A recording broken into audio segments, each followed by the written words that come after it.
Hi, everybody. It's Ricky Heller from rickyheller.com. And if you have dietary restrictions because of candida or some other chronic condition, I can help you learn to love your food again without feeling deprived so you can focus on healing and get back to living your life. So today I want to talk about this whole concept of sugar addiction because I have a lot of questions in my free Facebook group, which is called Healthy Eating Made Easy. We had a whole discussion around whether sugar is addictive or not and what people can do about the fact that they keep repeating this behavior of eating sugary foods, even though they know if they have candida, it's really bad for them and it's going to harm their health, or even if they don't have candida, they know it's really bad for them and it's going to harm their health in the long run. So I wanted to look at that question and look at what types of sugar addiction, if you want to think of it in those terms, you should consider. So the first thing is, yes, we all know that sugar is physically addictive. It sparks the same dopamine center in the brain as cocaine. And in fact, in experiments, researchers have found that sugar can be more addictive than cocaine, that rats will choose the sugar before the cocaine. So that's huge. And we know that there is a physical component there. And so if you think of sugar as a physical addiction, that's one whole set of behaviors. But I think we also need to consider that there may be something else going on. So I want to look at the difference between a sugar addiction that's physical and emotional eating around sugar. So I think that these are the two major forces behind why some people overeat sugar. And there may be more, but this is what I see when I talk to my clients and through my own experience that has come up the most often. So first of all, if you think of it as a physical addiction and you want to assess whether that's the case with you, how can you tell the difference? With a physical addiction, it is a chemical reaction. As I said, the dopamine center in the brain, when your body releases dopamine, it's telling your brain is telling your body to go get more sugar because you want that positive release of dopamine. And as we continue to do this behavior, whether it's snorting cocaine or smoking dope or taking heroin or any kind of addiction that we think of, drinking alcohol that we think of as an addiction, what happens is the release of dopamine decreases. And so we need to keep consuming more and more of that substance in order to get that same level of dopamine and that same feeling, good feeling. So you can see that the same thing would happen with sugar, right? And so one question to ask yourself around that is, am I having that kind of physical urge to really repeat this behavior? As an example, when I was in my 20s, I used to smoke cigarettes, and I smoked quite a bit at one point. I was smoking about a pack and a half a day. I never considered myself addicted, although I suppose there were some physical responses that I was having to the nicotine or whatever. You know, I had my coffee and my cigarette in the morning like so many people do. But when it came time to quit, I decided one day I just got tired of smoking, and I just thought it started to feel like a negative habit to me, and I said, I'm quitting. So I just stopped cold turkey. And sure, you know, the next weekend I was probably at a party with my friends, or maybe I went out to dinner, whatever. There were all these situations where the trigger for smoking was there, and maybe I felt like smoking. You know, I had a bit of that feeling, gee, it would be nice to have a cigarette, but I did not feel an overriding compulsion that I had to have a cigarette. And so even though I was aware that it would have been nice to have a cigarette, I didn't have it, and I haven't smoked in over 20 years. So to me, that tells me I was not physically addicted to cigarettes, or it was such a mild addiction. It hadn't been well established enough in my body that I was able to give that up. Now, I was smoking for, I would say, at least 10 years by the time I quit, but I was never a massive smoker until the very end. So maybe that had something to do with it. I don't really know the specific science behind it, but I know for me, that did not feel like a physical addiction. On the other hand, when it came to sugar, that definitely felt like a physical addiction. I felt powerless in the face of sweet treats and sugar. So to me, that tells me that I had a physical addiction to sugar. So that's the whole physical aspect of it. You can ask yourself that question.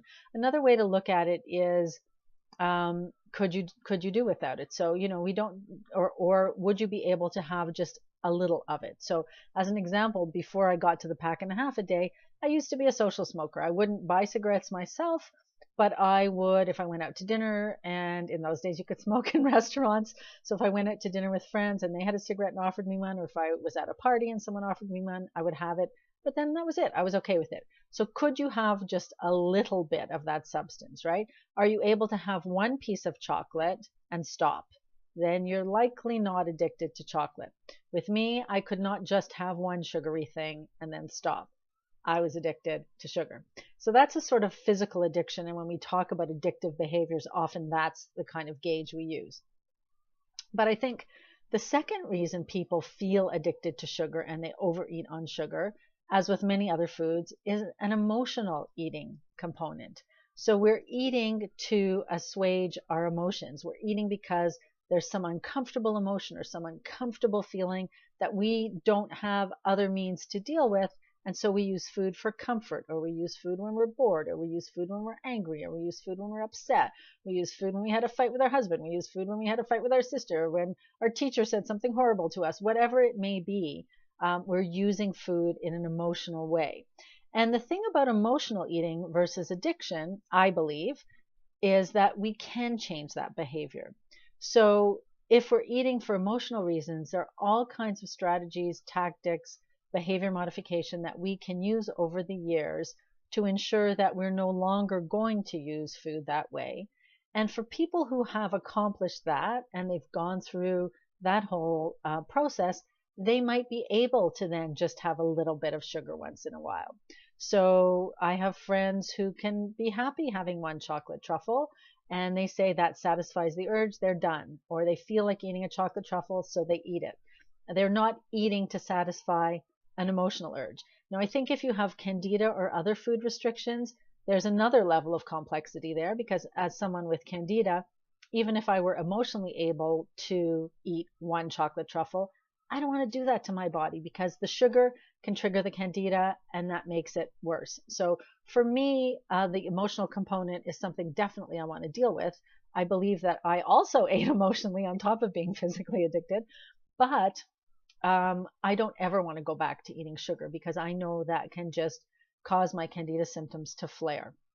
So I would say if you're trying to decide, you feel like you're compelled to eat sugary things, ask yourself, am I able to eat just one? Then probably not physically addicted. But I think until you get the emotional component under control first, that question isn't a valid one. So if you're eating that way, first we need to determine, is it an emotional component? That's something that has to be dealt with. Is it a physical addiction? That's that sort of overriding physical urge to eat something.